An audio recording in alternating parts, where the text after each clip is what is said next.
Hindi inaasahang gumawa si Haring Charles III ng isang lubos na lihim na pasya. Personal niyang igagawad ang gintong at diamanteng insignia ng GCVO kay Sir Timothy Lawrence, ang tahimik na asawa ni Prinsesa Anne, sa loob ng 33 taon.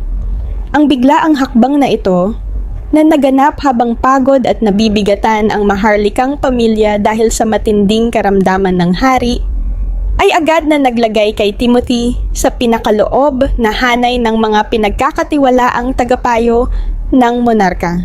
Ang hindi inaasahang desisyong ito ay nagpasiklab ng lihim na galit ni Reyna Camilla, na ayaw ibahagi kanino man ang kanyang impluwensya bilang pangunahing tagapagbantay ng palasyo.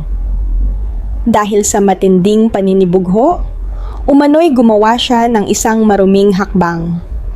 Lihim na gumamit ng isang burner phone upang makipag-ugnayan sa ilang miyembro ng media at bumuo ng isang dosye na naglalayong sirain ang dangal ni Timothy.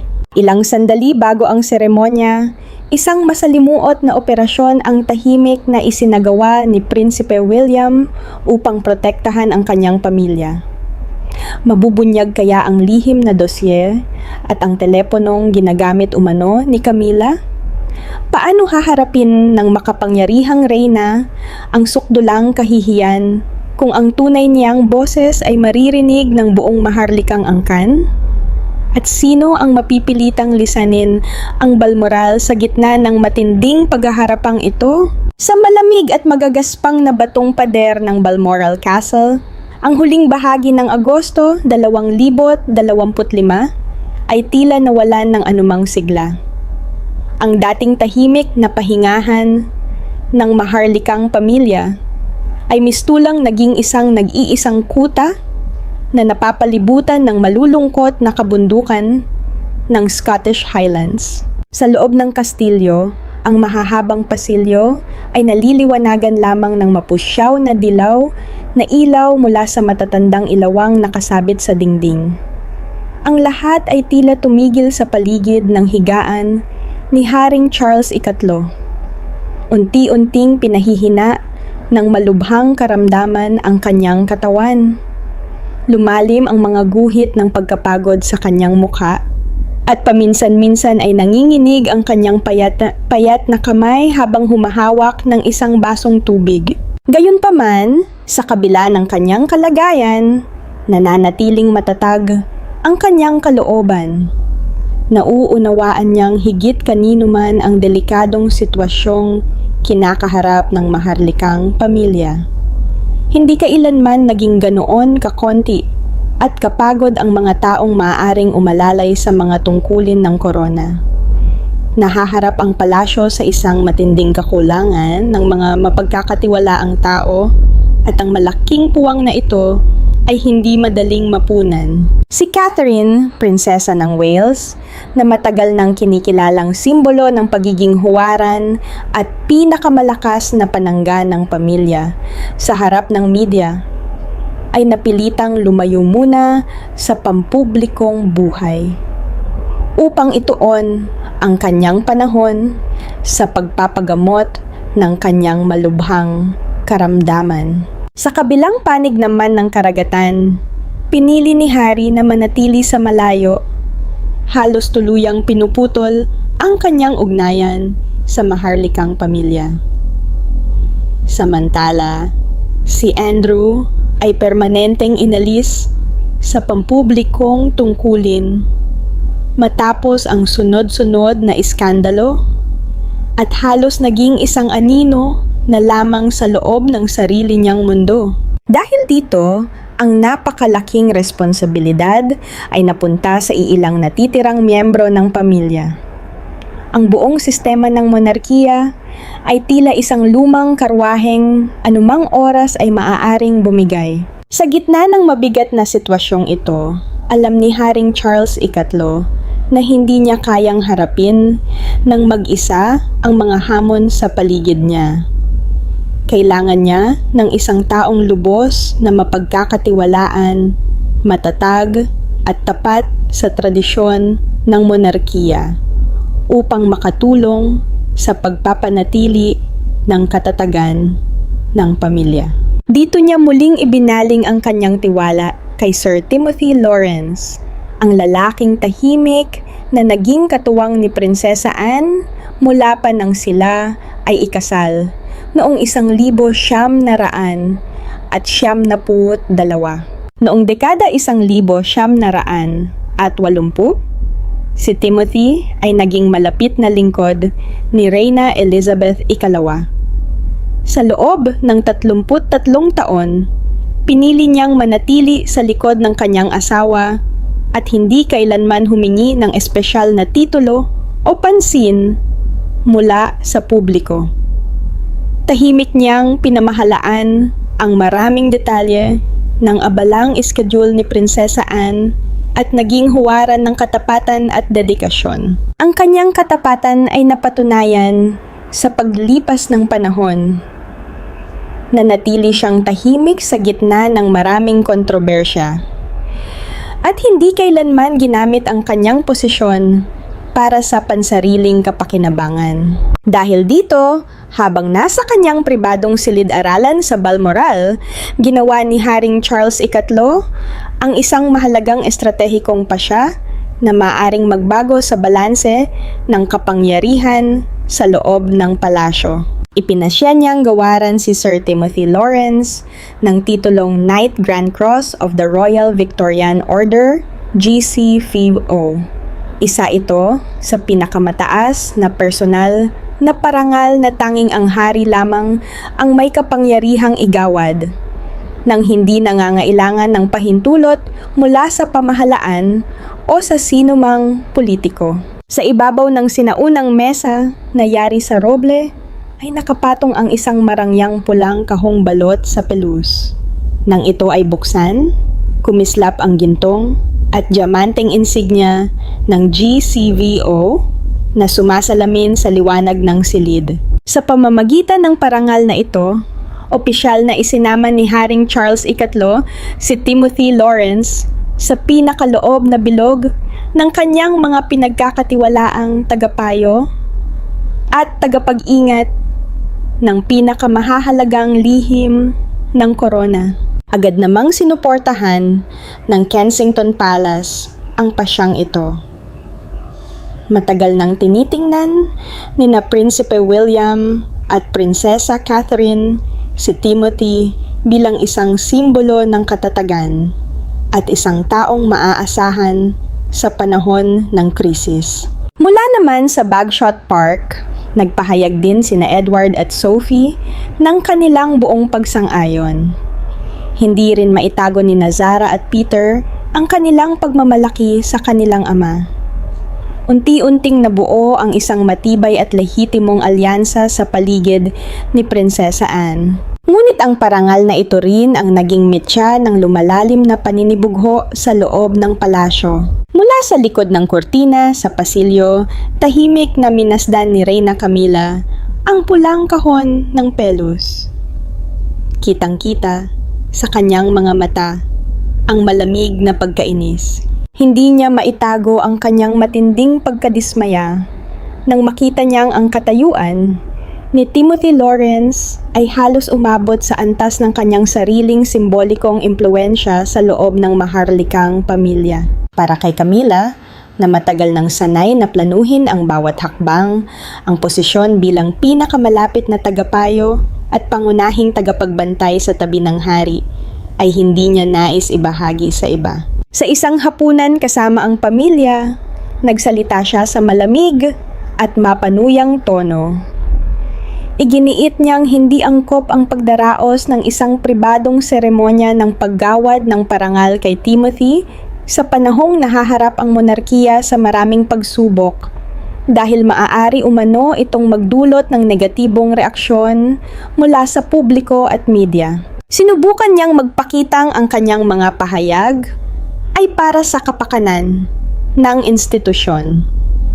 Ngunit ang mahigpit niyang paghawak sa kanyang panyo ay tila naglantad ng kaba at pagkabalisa sa kanyang kalooban. Sa katotohanan, mas malalim ang ugat ng kanyang paninibugho kaysa sa kanyang ipinapakitang mga dahilan. Sa paglipas ng mga taon, ang pag-akyat ni Camila sa trono ay madalas na iniuugnay sa iba't ibang kontrobersya, mga usaping isinagawa sa likod ng mga pinto, at sa mahusay na paggamit ng makabagong media upang baguhin ang pananaw ng publiko tungkol sa kanya. Sa kabilang banda, si Timothy Lawrence ay lubos na kabaligtaran ng kanyang imahe nang bumagsak ang unang kasal ni Prinsesa Anne noong unang bahagi ng dekada 1990. Nanatiling tahimik si Timothy. Tinanggihan niya ang mga kapaki-pakinabang na alok mula sa mga publisher na nais siyang magsulat ng memoir tungkol sa maharlikang pamilya. Maging nang pakasalan niya si Prinsesa Anne, hindi rin siya naghangad ng mga karagdagang titulo o pribilehiyo. Layunin niyang mabigyan sina Zara at Peter ng isang payapa at normal na buhay, malayo sa mga iskandalo at walang katapusang kontrobersya. Ang pagiging marangal, maingat, at may dignidad ni Timothy ay tila isang direktang sampal sa mukha ni Camila. Lalo nitong inilantad ang matinding pagkakaiba ng tapat na paglilingkod sa isang panig at ng mapagkalkulang pag-akyat sa lipunan sa kabilang panig. Mabilis na naging masamang plano ang paninibugho. Alam ni Camila na sa sandaling opisyal na matanggap ni Timothy ang parangal at makapasok sa pinakaloob na bilog ng mga tagapayo, ang pangkat ni Prinsesa Anne ay magiging isang matibay at lehitimong puwersa sa loob ng palasyo. Sa puntong iyon, lalo siyang maiisang tabi, lalo na habang patuloy na humihina ang kalusugan ni Haring Charles III. Nagpa siya ang reyna na kailangan niyang sirain si Timothy bago pa man maganap ang seremonya ng paggawad. Sa loob mismo ng kanyang pribadong silid sa Balmoral, binuo ni Camila ang isang maruming pakana. Tahimik niyang tinipon, pinili at pinagdugtong-dugtong ang mga maling impormasyon at lumang tsismis mula pa noong dekada 1980 noong si Timothy ay naglilingkod pa kay Reyna Elizabeth II. Personal niyang inihanda ang isang makapal na dosye na walang opisyal na pamagat, puno ng mga gawa-gawang paratang. Ipinapalabas dito na ginamit umano ni Timothy ang kanyang posisyon sa palasyo para sa pansariling pakinabang at naglabas ng mga lihim noong kanyang kabataan. Upang maisagawa ang planong ito ng palihim, gumamit si Camila ng isang lihim na mobile phone.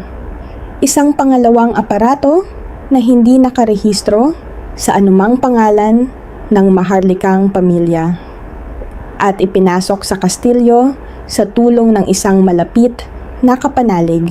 Mula sa teleponong iyon, direkta niyang kinontak ang punong patnugot ng isa sa pinakakilalang tabloid sa London. Ang ginawa ng reyna ay ganap na kasuklam-suklam.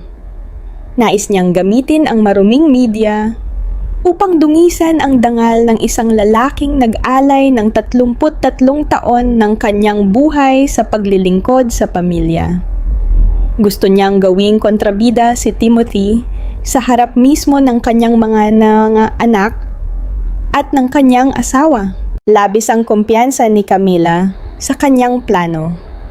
Inakala niyang muli niyang magagamit ang pamilyar na taktika ng manipulasyon sa media upang mapanatili ang kontrol sa loob ng palasyo. Ngunit naging labis siyang mayabang.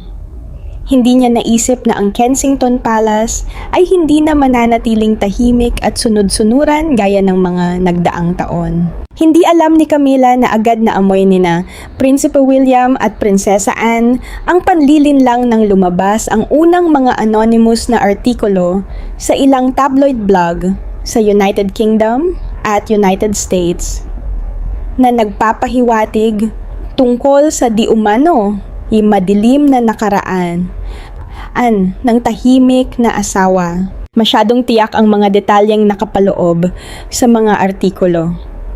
Iyon ay mga impormasyong maaari lamang malaman ng isang taong naninirahan sa loob mismo ng Balmoral. Para kay William, ang pagprotekta sa kanyang may sakit na ama at sa lehitimong dangal ng pamilya ay isang tungkuling hindi maaaring talikuran. Hindi niya hahayaang guluhin ng maruming kamay ang pinakaloob na santuwaryo ng pamilya sa panahong kritikal ang lahat.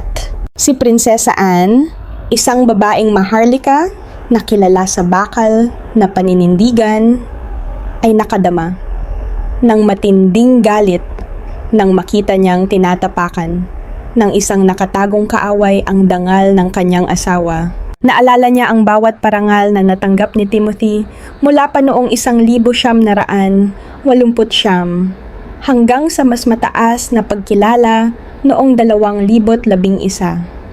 Mga karangalang ipinagkaloob mismo ni Reyna Elizabeth II bilang patunay ng kanyang hindi matitinag na katapatan. Nag-ayos si Anne ng isang pribadong pagpupulong kay William sa maliit na aklatan sa kanlurang bahagi ng kastilyo. Walang mahabang reklamo, walang saysay na usapan, at walang mabagal na burokrasya. Nagpasya silang kumilos. Ginampanan ni Prinsipe William ang papel ng isang tunay na investigador. Sa halip na umasa lamang sa karaniwang pagsusuri, personal siyang gumamit ng isang sensitibong handheld telecommunications frequency scanner upang tuklasin ang lahat ng signal ng mobile phone na nagmumula sa loob ng kastilyo sa loob ng 2 magkasunod na gabi. Habang natutulog ang buong Balmoral, tahimik na nanatiling gising si William sa kanyang pribadong silid-aralan.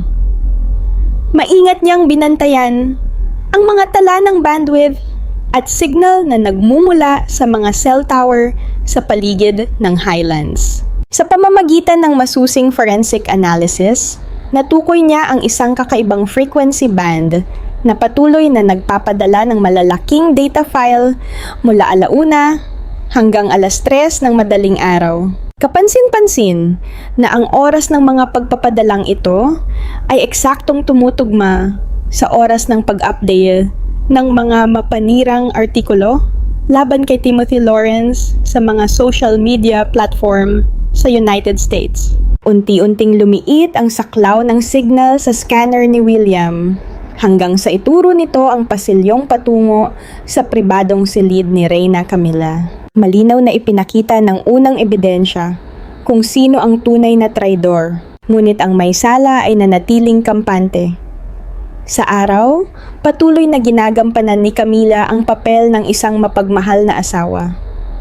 Maingat niyang inihahanda ang gamot ni Haring Charles III at sinasamahan siya sa paglalakad sa harap ng mga kamera.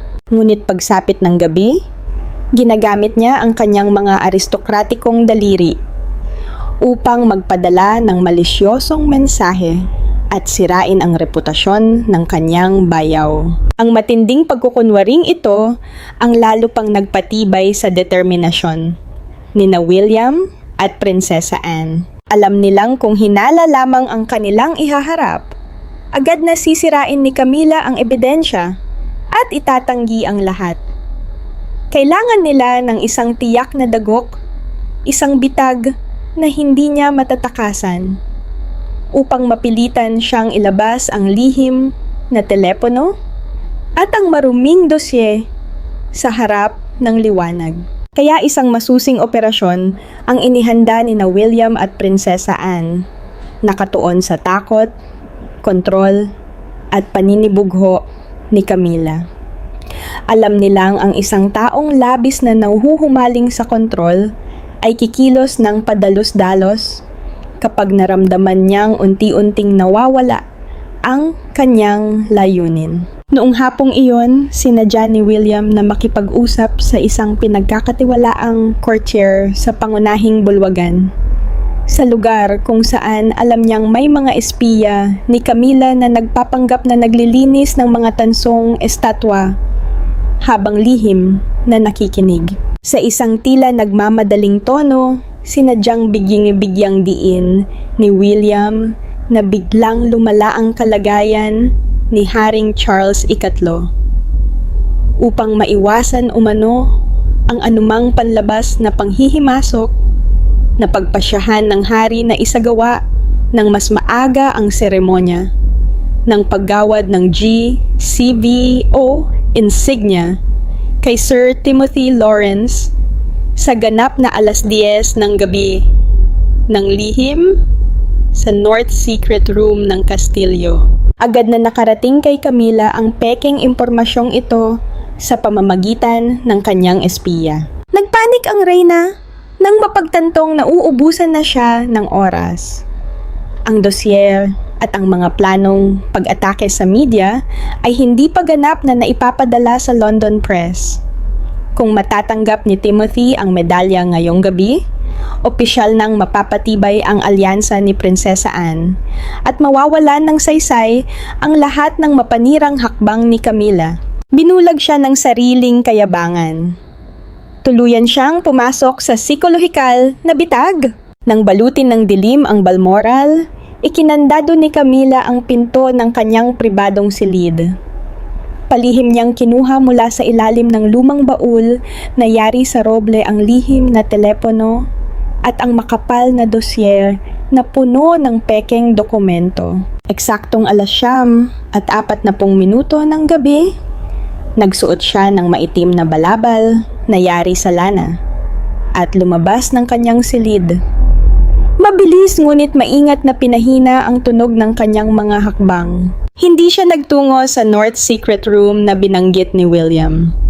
Sa halip, dumiretso siya sa liblib na lumang aklatan sa silangang bahagi ng kastilyo. Isa yung halos abandonadong silid na puno ng mga sinaunang aklat at bihirang puntahan sa gabi. Doon din pinakamalakas ang mobile signal dahil malapit ito sa bintanang nakaharap sa bukas na looban. Akala ni Camilla, iyon ang pinakaligtas na lugar upang tapusin ang pagpapadala ng huling maruruming file sa punong patnugot ng tabloid. Hindi niya alam na mula pa sa sandaling lumabas siya ng kanyang silid, bawat galaw niya ay nasusundan na ng handheld signal scanner ni William. Dahan-dahang itinulak ni Camilla ang pinto ng lumang aklatan. Hindi niya binuksan ang ilaw. Ginamit lamang niya ang mahinang liwanag mula sa screen ng kanyang anonymous na telepono. Nabaluktot sa isang malisyosong ngiti ang mukha ng reyna habang binubuksan niya ang encrypted messaging app.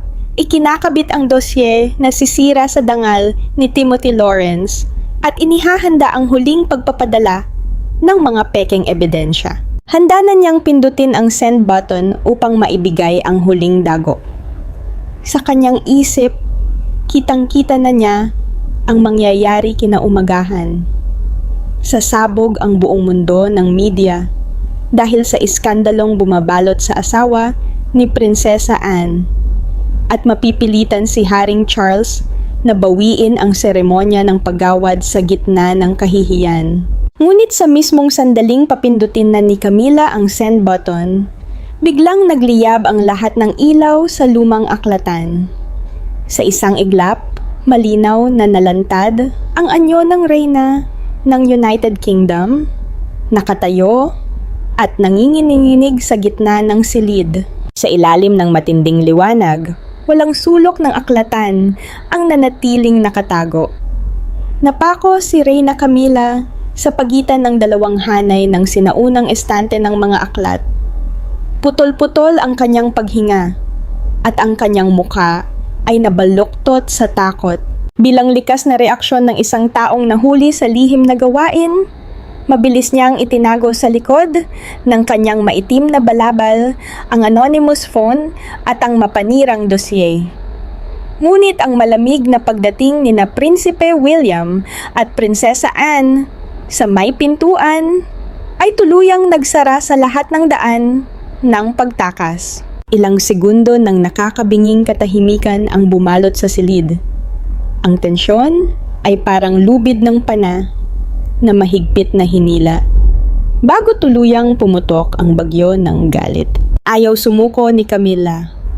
Muli niyang isinuot ang mapagmataas na anyo ng isang reyna at sinubukang gamitin ang kanyang titulo upang takutin ang dalawang maharlika. Tinitigan niya si William, nagngangalit ang mga mata, at nagsalita sa matalim at palaban na tinig. Gumawa siya ng kwento na naglalakad lamang siya sa kastilyo dahil hindi siya makatulog at nais lamang humanap ng aklat na babasahin bago magbukang liwayway. Pinagalitan niya ang mga tauhan ng seguridad na nasa likod ni William. Tinawag silang walang galang dahil umano sa panghihimasok sa kanyang pribadong espasyo nang walang pahintulot. Malakas niyang ipinahayag na walang sino man sa pamilyang ito ang may karapatang humusga o mag-akusa sa kanya nang walang hawak na matibay na pisikal na ebidensya. Ngunit hindi natinag si Prinsipe William sa mga kasinungalingan at agresibong pagtatanggol ng kanyang madrasta.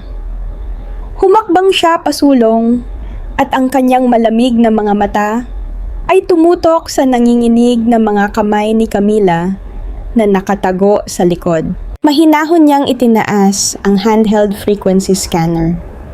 Sa screen nito ay patuloy na kumikislap ang pulang tracking dot na eksaktong tumutugma sa kinaroroonan ni Camila.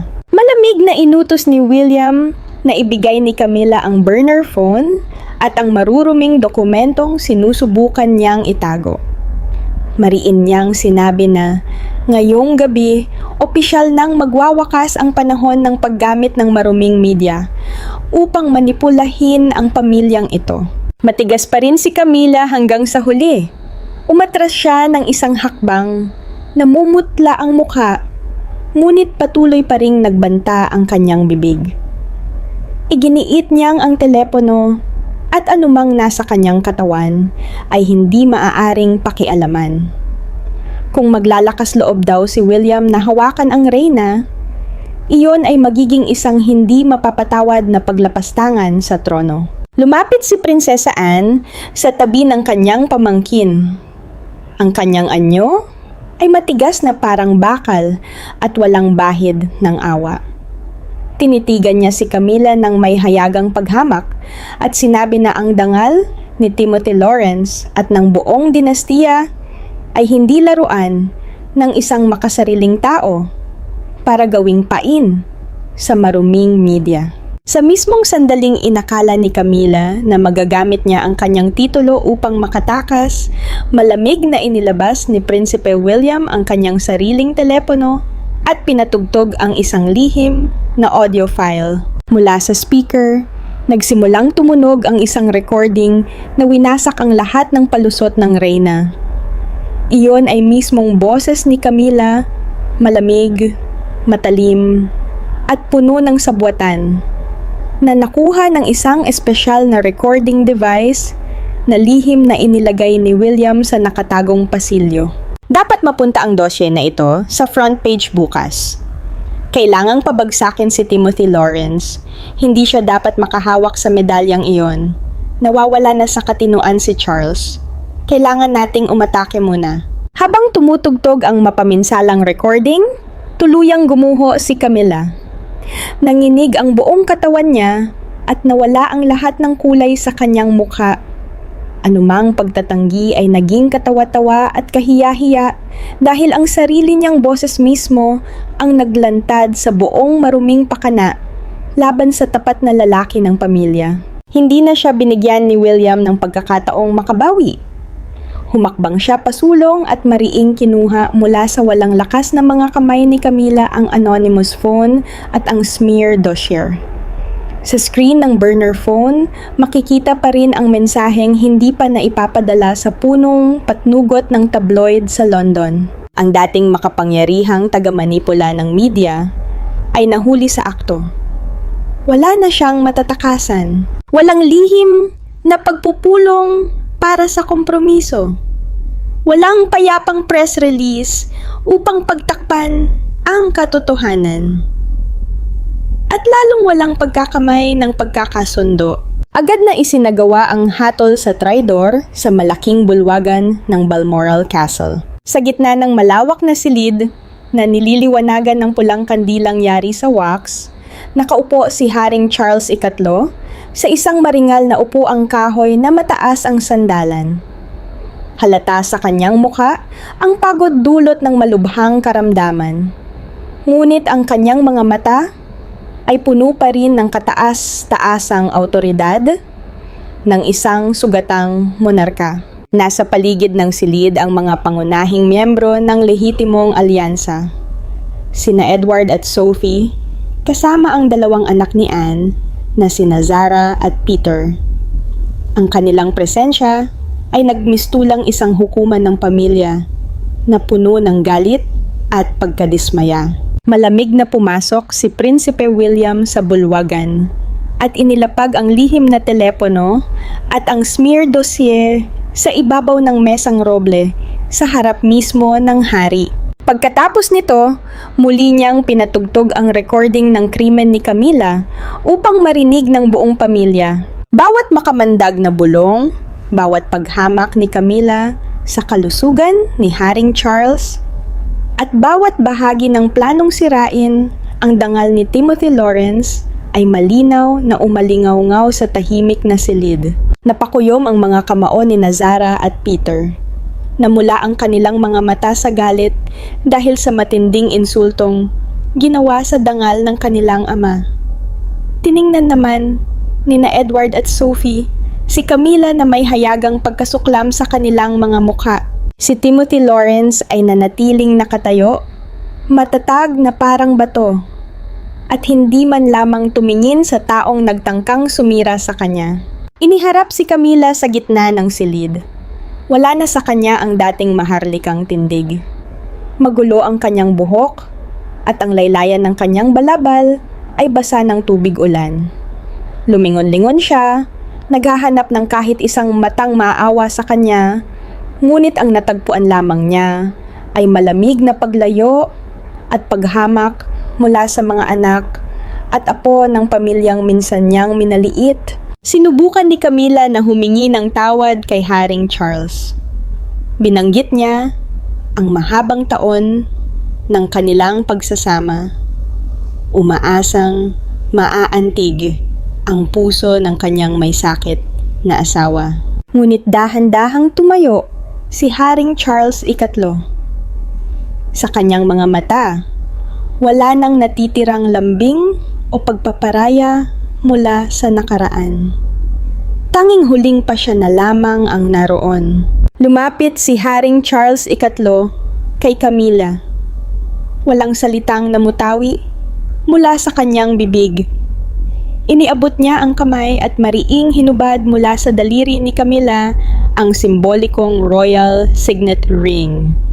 Ang patunay ng marangal na titulong madalas niyang gamitin upang supilin ang iba. Pagkatapos, sa utos mismo ng hari, lumapit ang mga royal guard at kinuha ang lahat ng susi sa pribadong silid ni Camilla sa loob ng kastilyo. Opisyal nitong pinutol ang lahat ng kanyang kapangyarihan at akses sa buhay palasyong matagal niyang pinanghawakan.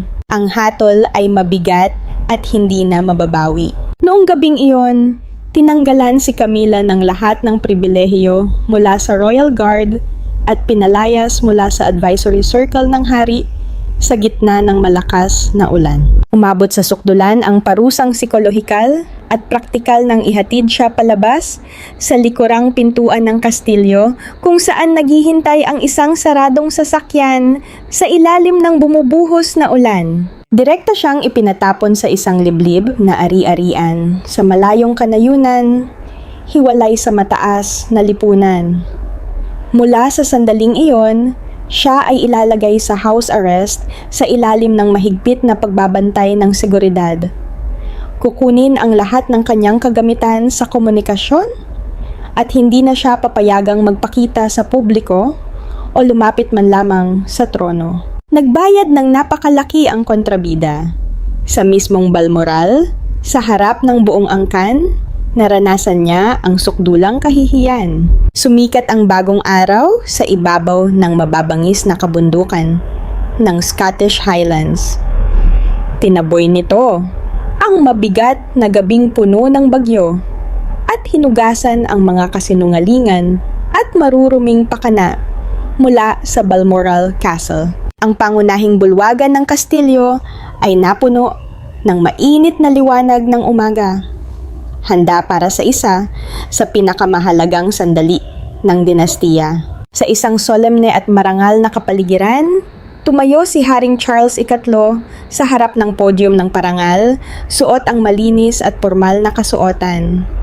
Nasa kanyang tabi si Prinsipe William at ang lehitimong alyansa. Sa ibaba, nakatayo ng tuwid si Sir Timothy Lawrence sa buong ceremonial uniform. Ang kanyang matatag na panga at tahimik na tindig ay nagpapakita ng integridad ng isang lalaking gumugol ng 33 taon upang patunayan ang wagas na katapatan. Maingat na tinanggap ni Prinsipe William ang pulang kahong pelus mula sa isang courtier at binuksan ito sa harap ng hari. Sa loob nito, kumislap ang gintong at diamanteng G CVO insignia, sumasalamin sa maliwanag na sinag ng bagong araw. Isang simbolo ng pinakamataas na pagkilala na hindi kailanman kayang dungisan ng anumang maruming puwersa. Mismong si Haring Charles III ang humakbang pasulong. Buong paggalang niyang ikinabit ang medalya sa dibdib ni Timothy, opisyal na pinapasok ang tahimik niyang bayaw sa pinakaloob na bilog ng mga tagapayo ng trono. Hindi napigilan ni Zara at Peter ang luha ng kaligayahan at pagmamalaki para sa kanilang ama. Sa tabi ni Timothy, ngumiti ng payapa si Prinsesa Anne, puno ng kasiyahan sa tagumpay ng kanyang tapat na asawa. Ang tagumpay ni Timothy Lawrence ay hindi lamang personal na karangalan. Isa rin itong makinang na pagpapatunay sa matibay na pader ng lehitimong kapangyarihan na pinamumunuan ni Prinsesa Anne sa loob ng palasyo. Ang mahigpit na pagkakaisa ng Kensington Palace ni William at ng Bagshot Park ni na Edward at Sophie ay naging isang matibay na kalasag na nagpoprotekta sa hari mula sa lahat ng kaguluhan sa loob. Ang mga halaga ng lumang panahon, katapatan, pagiging maingat, at dignidad ay lubos na nanaig laban sa maruming manipulasyon ng media sa makabagong panahon. Ang nagkasala ay nabigyan ng makatarungang parusa at napuno ng matinding kapanatagan ang puso ng mga nanatili habang muling naibalik ang kaayusan ng monarkiya. Lehitimo, matatag, at walang bahid ng kasinungalingan.